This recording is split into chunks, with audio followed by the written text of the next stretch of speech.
Okay, so hi everybody. This is going to be a super off the cuff, kind of unorganized video. I told you in the last one that I am moving to a new place and that I wasn't sure if I was going to be able to make a video again in the apartment that I live in right now.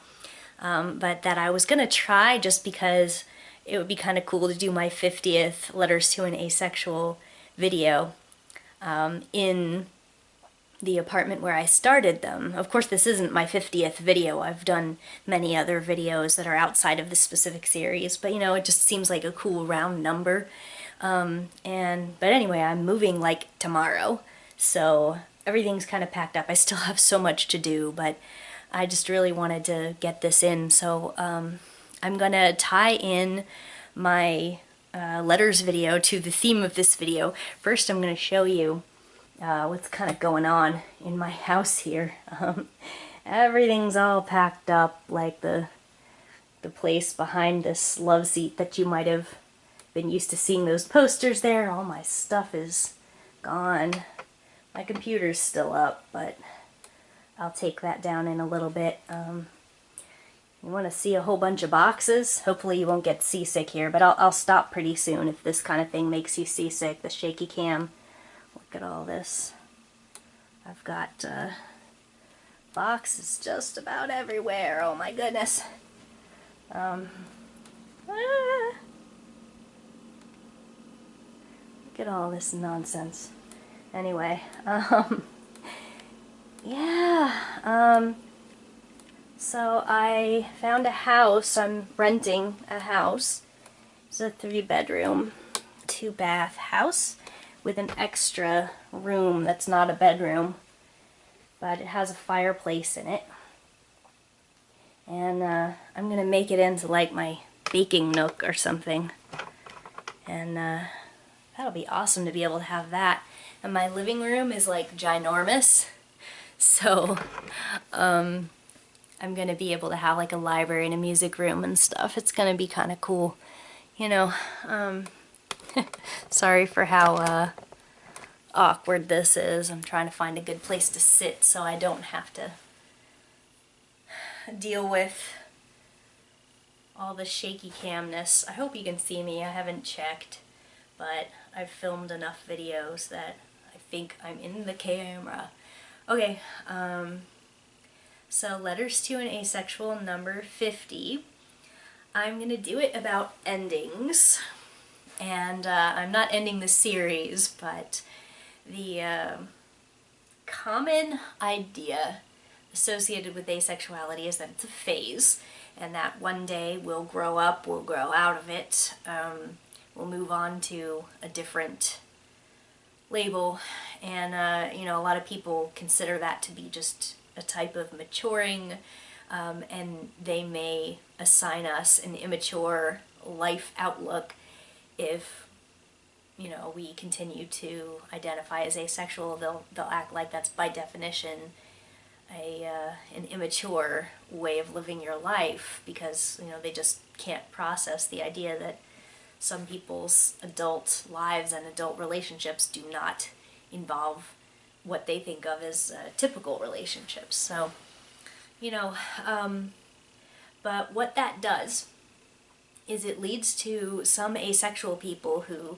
may be exploring and may have been using that label for a good long time, and then they realize it doesn't fit them.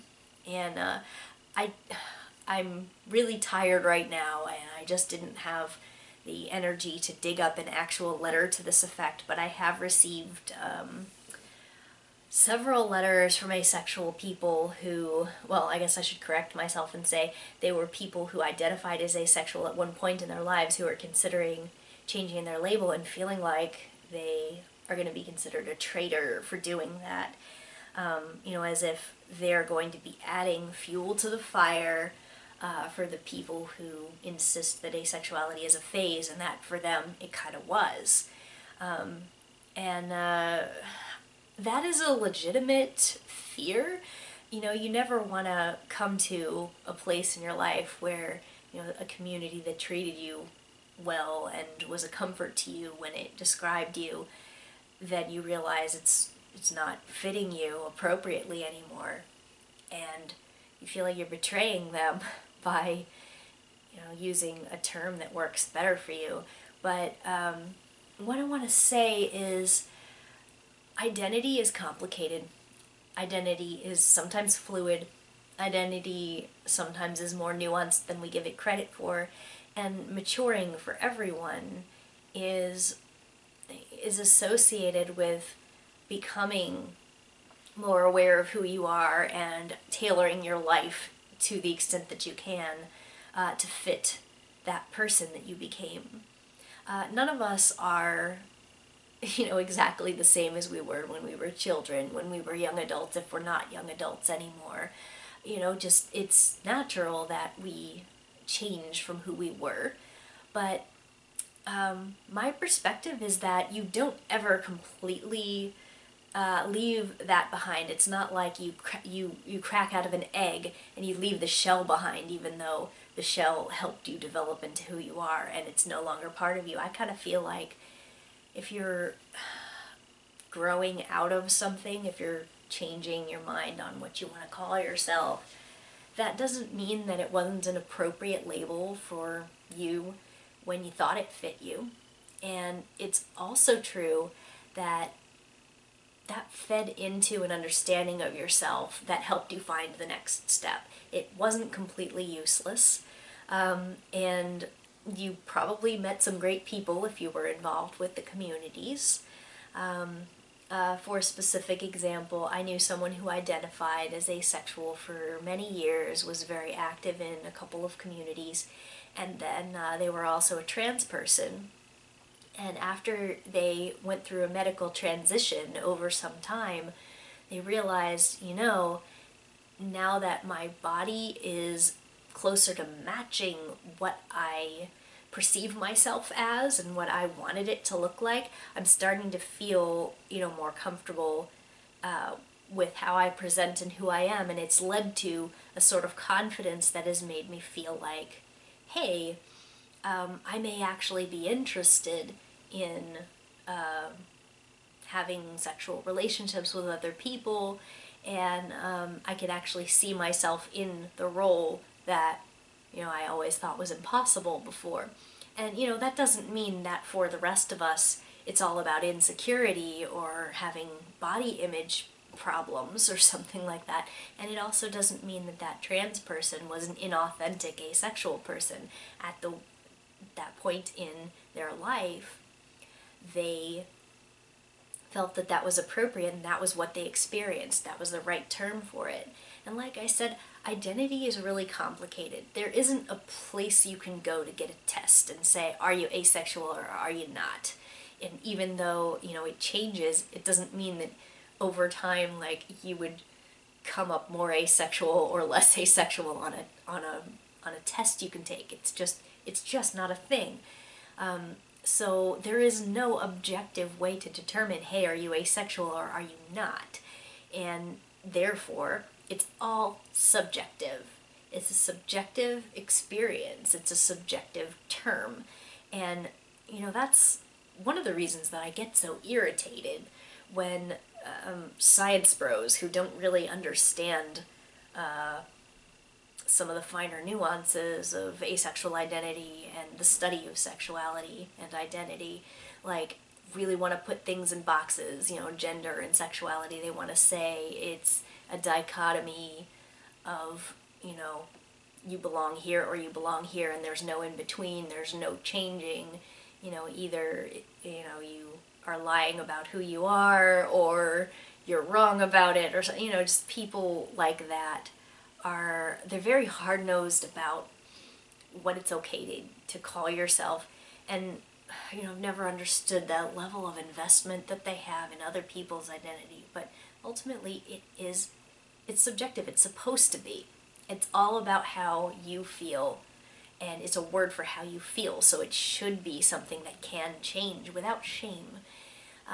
So first of all, if you're an asexual person and you have questioned whether you're really asexual, and you come to the conclusion that you really are, you're not less asexual for having questioned it.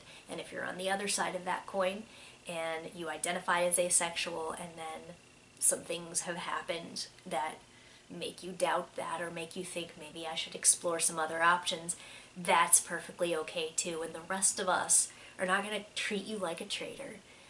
At least you shouldn't treat people like that. I think that the community of asexual people, by and large, is an accepting community that will encourage people to explore their identity, whatever it is.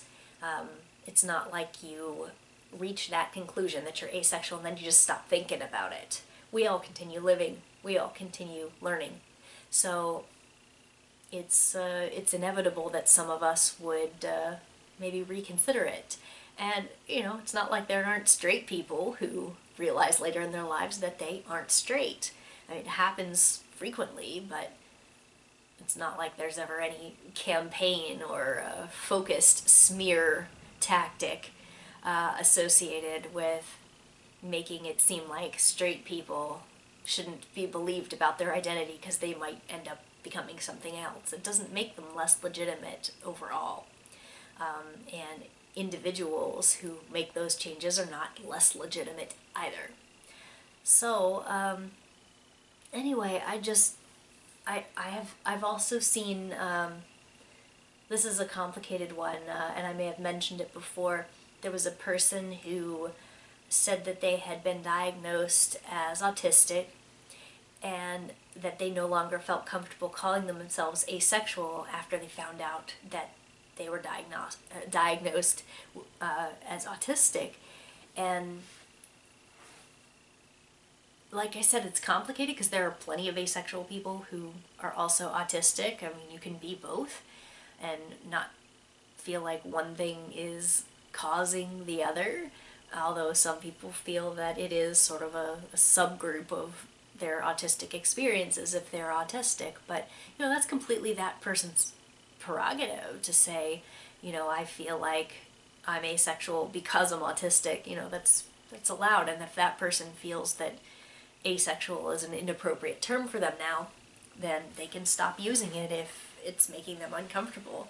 But it doesn't mean they have to. It doesn't mean that they're no longer an accurate representation of the orientation, and it also doesn't mean that they're embarrassing the rest of us or something. Like, that's kind of what the person had expressed, is that they were afraid that they were gonna feed into a stereotype that asexual people are autistic or have developmental disorders or something like that, and that if in their case it happened to be true, then they would be contributing to damaging beliefs about asexual people. But there's so many ways to be asexual, and there's so many ways to come to different conclusions after you use that for a while. Who you were when you identified as asexual is still going to be part of who you are, even if you don't.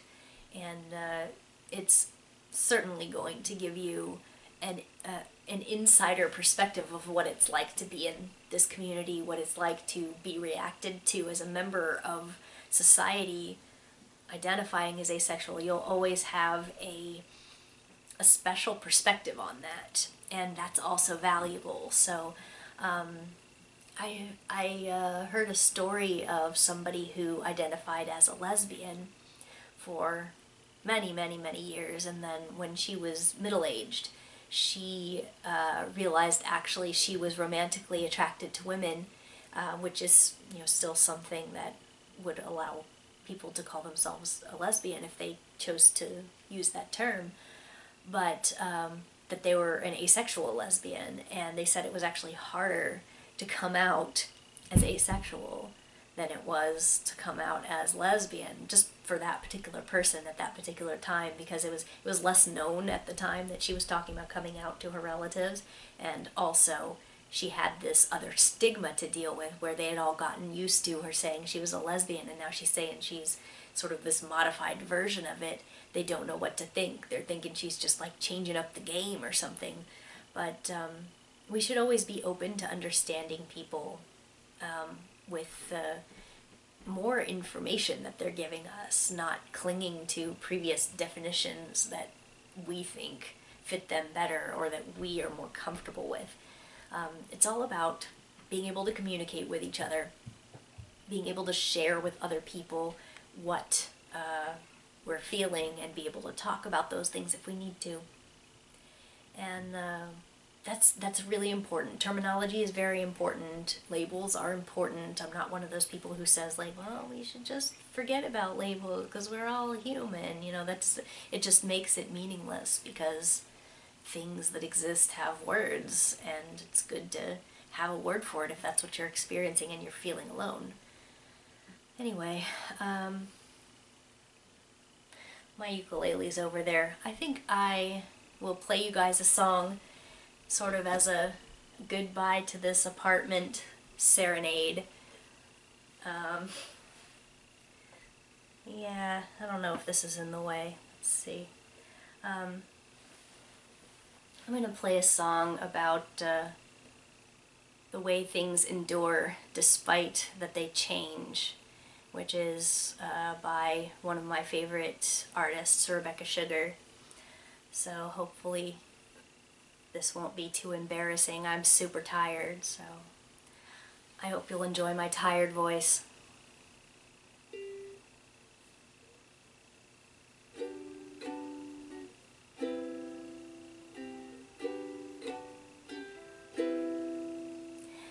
Let's go in the garden. You'll find something waiting right there where you left it, lying upside down. When you finally find it, you'll see how it's faded. The underside is lighter when you turn it around. Everything stays right where you left it. Everything stays, but it still changes ever so slightly, daily and nightly, in little ways, when everything stays.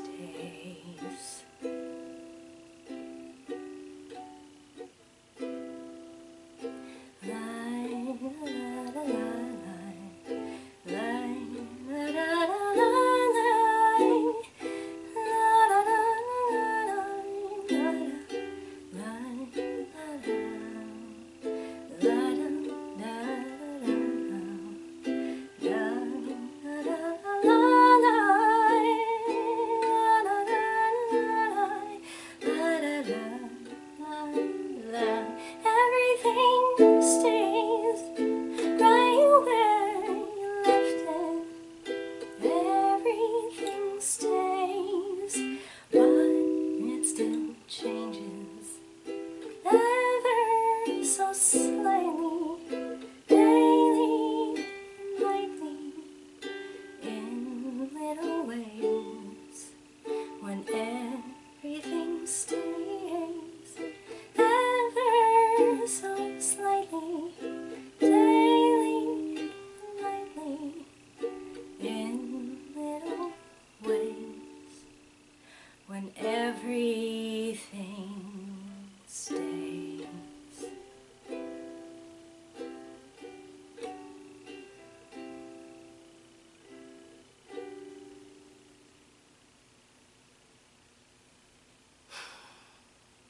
Thanks for watching me for 10 years or however long I've been doing these videos, and I'll see you guys in my new house. Thanks.